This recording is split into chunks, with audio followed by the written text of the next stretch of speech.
Welcome to the Make Sense with Doornick Podcast. This podcast covers topics that expand human consciousness and performance. On the Make Sense podcast, we acknowledge that it's who you are that determines how well what you do works, and that perception is a subjective and acquired taste. What we know is that when you change the way you look at things, the things that you look at begin to change. Welcome to the uprising of the sleepwalking masses. Welcome to the Make Sense with Doornick Podcast. Makes sense. Disclaimer.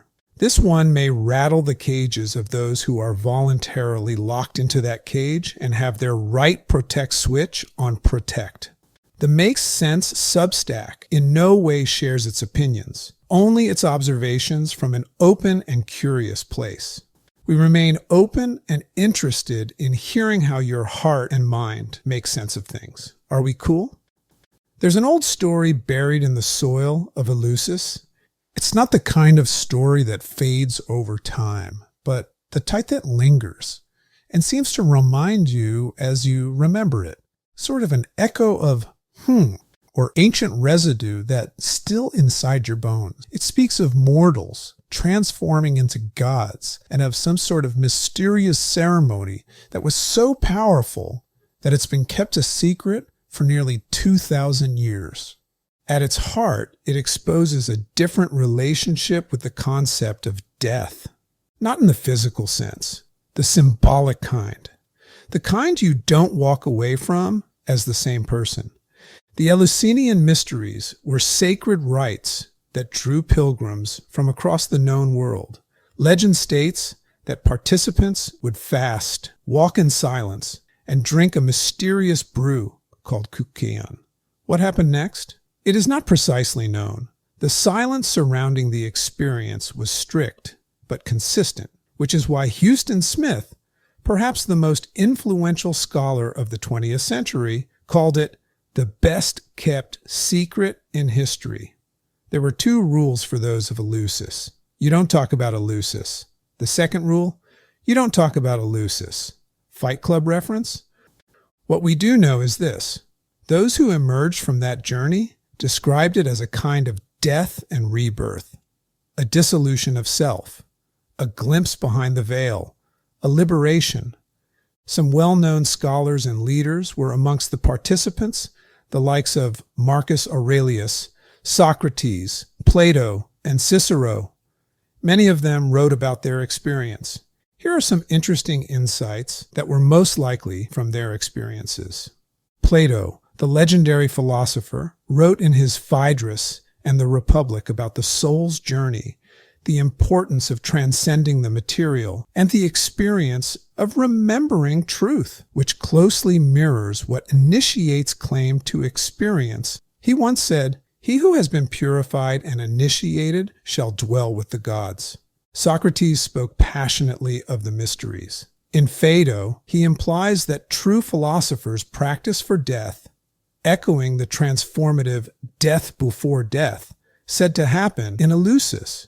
Marcus Aurelius, the Stoic philosopher-emperor, in his diary known as Meditations, reflects a deep introspection of how humility comes before nature, and a sense of cosmic order, all themes consistent with the initiatory teachings. Although there is no definitive record, many scholars believe that Aristotle was likely initiated as well, given his education, location, and reverence for Eleusinian ideals. He's quoted as saying the initiatory experience wasn't about learning something, but about feeling transformed. The fact that philosophers, poets, playwrights, statesmen, and emperors were drawn to this mystery school tells us something crucial. This wasn't just about belief.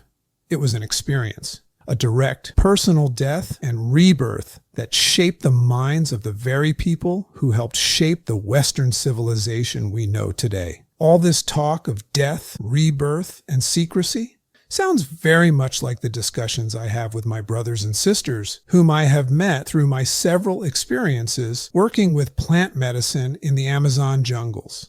The conversations we have about death stay within our circles, not because they are secrets, more so because people who haven't worked with these powerful medicines and experienced what many call the death plant wouldn't understand. What is it that exactly dies? Likely the same thing that dies in all of us when we finally drop the mask of the false self.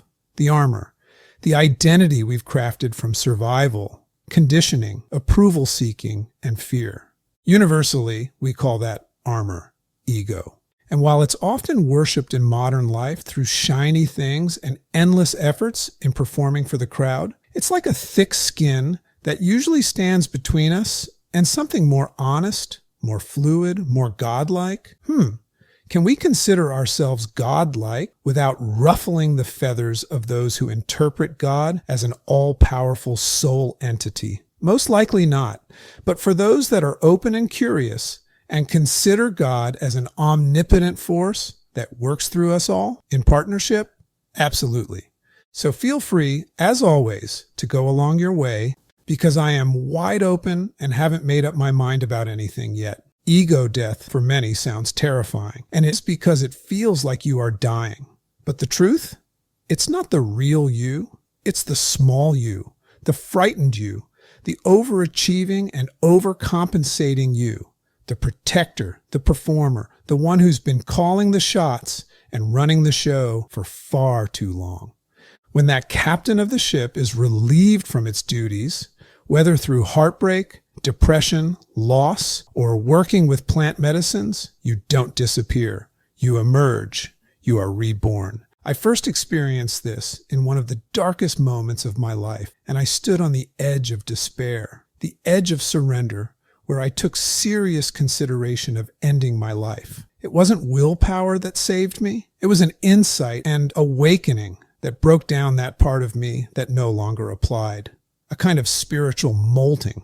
The death of who I thought I was, so I could remember who I am. It royally sucked and messed me up. Ah, the sucky paradox of breakthroughs and growth. It's no coincidence that many plant medicine stories or near-death experiences echo the structure of ancient rites: ingestion, descent, death, rebirth. These voluntary or involuntary experiences are almost blueprints channeling our own inner Eleusis. Invitations to die before you die, so you can finally begin to live. American author, lecturer, and mythologist Joseph Campbell referred to it as the hero's return, not with a trophy or a title, but with the gift of having shed what no longer serves.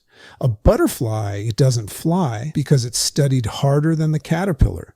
It flies because it surrendered. It allowed its old self to dissolve into goo, trusting that something wiser and more capable would reassemble the pieces. The same thing happens to us, and we either embrace the process or fear it. The caterpillar doesn't fear transformation. It trusts it. Are you frightened of turning into that goo? We tend to white knuckle and resist. We protect the version of ourselves we've built, even when it keeps us small. Why? Because the ego is persuasive, just like we've trained it to be. It tells us this is it and all we are. Without it, beyond it, lies nothing but chaos and death. But what if beyond it is you? Not that curated self, not the fearful self, but the fluid, whole, unicorn-like you, the version that existed before the world taught you who and how to be. The best way I can explain the ego death experience is this. On the other side of your ego lies an unpredictable expansion of your consciousness, beyond the body and beyond space and time, beyond the very perception you currently carry of being and not being. I describe it as a separation, where you find yourself looking back in observation of the self you have temporarily left behind. Once you experience this separation, you can't unsee it. Even when your old ego makes its attempt to reclaim its throne, things are different. You no longer take what it says as the end-all truth. It now becomes an opinion, no other than that of a friend or colleague that you entertain at various levels of curiosity, yet no longer embrace as fact. At this time, I don't resonate with the concept of an afterlife. This is best said in the Gospel of Thomas. The kingdom of the Father is spread upon the earth, and the people do not see it. For me, at this time, ego death is the blessing of dying before you die. Why? Because it exposes you to the absolute truth that your life is heaven on earth. Yes, you already made it to heaven. It's just time to open your eyes and begin viewing it right here, right now. Here's the good news. You don't have to wait until you are humbled by a near-death experience or travel to the jungles of the Amazon to drink the ancient brew or smoke frog poison. However, I wouldn't rule that out if you are feeling called like I was. There is an easier way. It takes work and patience, but you already possess the ability to separate yourself from your ego. It's called cognitive distancing. It's the practice of recognizing the voice and intention of the ego, but allowing yourself to dispute or contemplate it, rather than blindly accept it. It can be a very arduous task for many, as the programmed and conditioned mind is very persuasive and skilled at making you think it is you.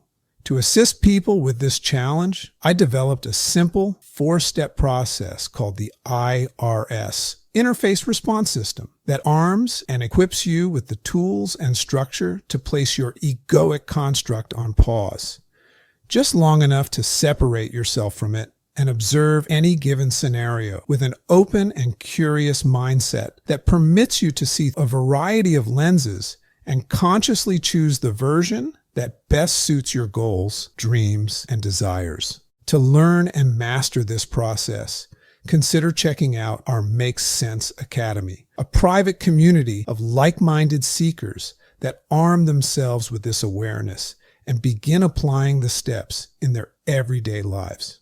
Reach out and request a 7-day free trial to join a few of our live masterminds and see if it's a good fit for you. In closing, I believe this is what the Eleusinian stories were pointing toward, what plant medicines, heartbreaks, and rock-bottom moments sometimes reveal. Will you entertain that our godlike superpowers are not found by what we add, but in what we shed? So yes, in this sense, death sets you free. Free to feel, free to become, free to be. Perhaps it's our true, authentic selves that are rattling the bars of the prison doors when we find ourselves saying, I need to get out of my own way. Make sense? Makes sense.